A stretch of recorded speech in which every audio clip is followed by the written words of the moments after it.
Yeah, so I'm Marc Lehane. I'm located in Charlotte, North Carolina. I am the CTO here at Kinetech. So what team? I'm kind of on every team, I guess. I do sales, I do professional services, so I get involved in just about everything. Yeah, I mean, for me, it's the lowering the barrier to entry for less skilled people. So it allows for people, let's say, that have more of a business focus to be able to build apps to satisfy requirements that they come up with versus having to worry about a team of professional developers every time. Oh, that's a good one. Challenging problem. So we actually worked with a logistics company to support the first zero inventory chemical plant in Dubai.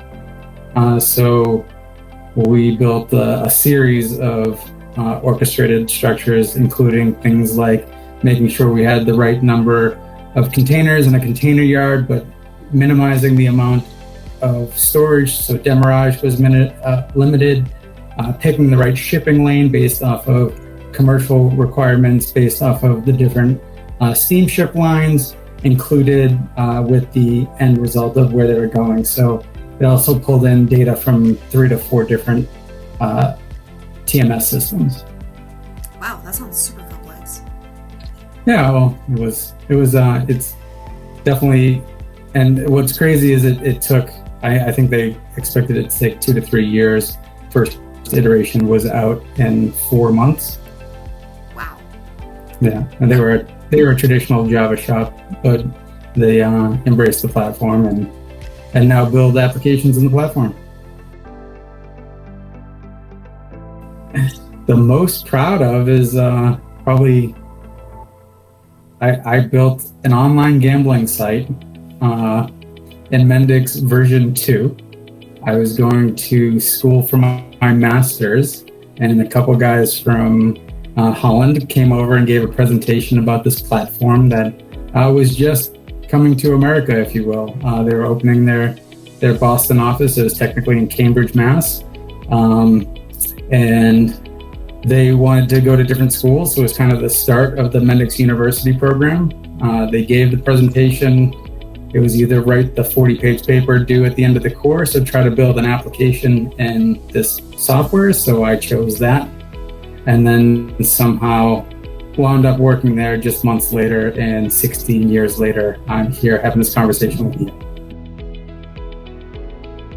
I mean, I'm touching a few different things with regards to like sales activities. So we will do proof of concepts. We'll do quick builds to show you what can be done in the platform. So we actually have a couple of those going on. We actually, quote unquote, eat our own dog food. So we've got a couple teams building internal apps. So I'm overseeing those, not necessarily building in them, but overseeing and making sure we're heading down the right path with what we're looking for internally. And then I provide architecture oversight on a number of different projects. So yeah, I mean, every vertical, I'm not vertical focused for sure. Circling back to that whole building my own first app, like I used to be the guy that would just tinker with like Excel and Access to make my day-to-day job easier. And so, I'd build applications, but then I was given something that gave me the power to like truly build scalable applications that could be hosted and not be standalone sitting on my desktop or a shared Excel file in a network folder. That was it. I had gone to school, included some information systems. So I did some programming, and I was pretty convinced programming was not something I was going to try to do as a profession, which of course I'm not, because it's low code and I'm really not programming much. I think at this point we're talking about like 4% of the platform applications built, or pieces of the build are actually like external Java, JavaScript. Unless you're getting, really fancy and you built a lot of widgets UI wise, but the platform is way more powerful than it ever was when I started. And that's a complete tangent from your original question, but that's fine.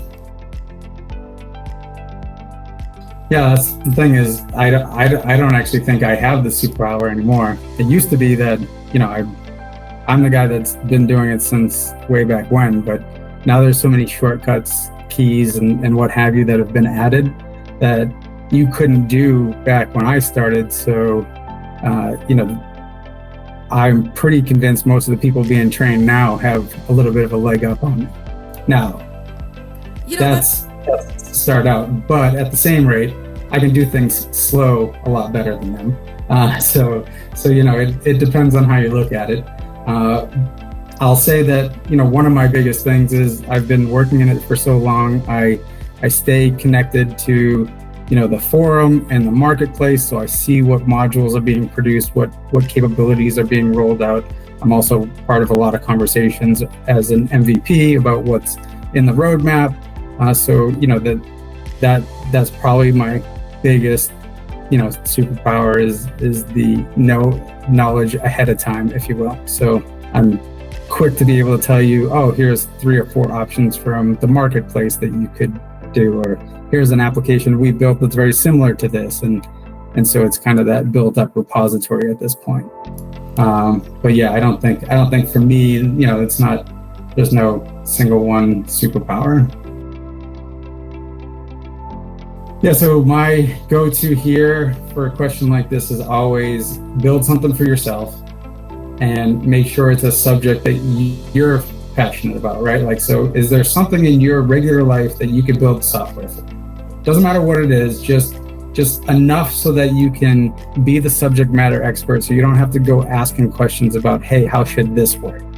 Really, everything, you want it to just make it work. So the questions you're asking is, how do I make this work versus how does this process work, and then try to figure out how to make it work. So if you already know what you're trying to achieve, it makes figuring out what to achieve easier, if you will. Yeah. I don't know. I mean, it's been so long that I don't know another life. So I was getting my master's, so I'd like to believe that there was lots of opportunity to do lots of different things. Most people that know me know I don't like to talk a lot, but I was in sales at the time in which I ultimately moved to Mendix. So that, who knows? I ultimately just about anything. But definitely this was the last thing on my list of this is what my master's would result in.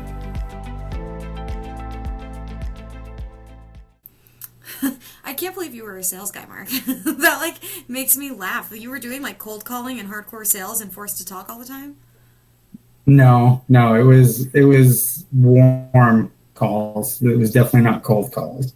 I know how much I dislike cold calls, so as soon as they were like, yeah, I'm not interested, I get it. I'm sorry.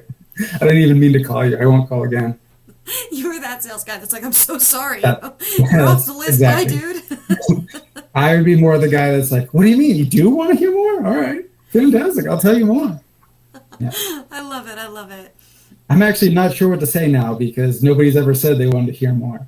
You're like, wait, I don't even have a script for this part. Yeah, wait. There's a script here. Flipping through it as fast as you can. Correct.